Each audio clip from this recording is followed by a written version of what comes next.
සුබ සන්ධ්‍යාවක් සියලුම දෙනාට මම අද කතා කරන්න ආවේ ලස්සන මාතෘකාව සම්බන්ධව අපේ රටේ විදුලිය ප්‍රශ්නයක් මතුවලා තියෙනවනේ.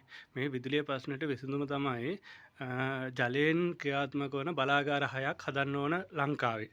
ඒකට සම්පත් තියෙනවා ලංකාවේ කින්නියා ප්‍රදේශය, රත්නපුර ප්‍රදේශය වගේ කළුතර ප්‍රදේශ වගේ අපේ දැන් බලපු තැන් තියෙනවා.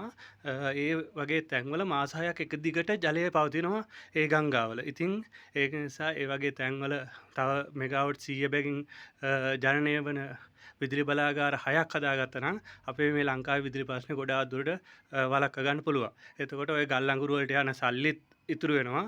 ඒ සල්ලි වගේ විශාල ප්‍රමාණයක් අඩු කරගන්න පුළුවන්.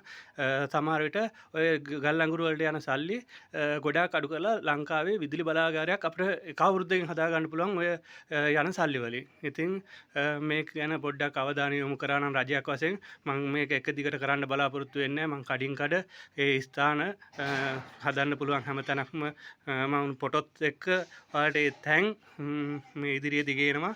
ගෙනලා මම මේ සම්බන්ධව සියලු විස්තරාත්මක වීඩියෝ එකක් කරනවා.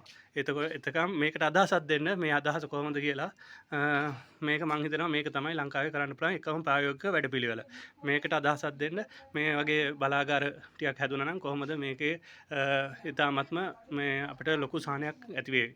ස්තුතියි.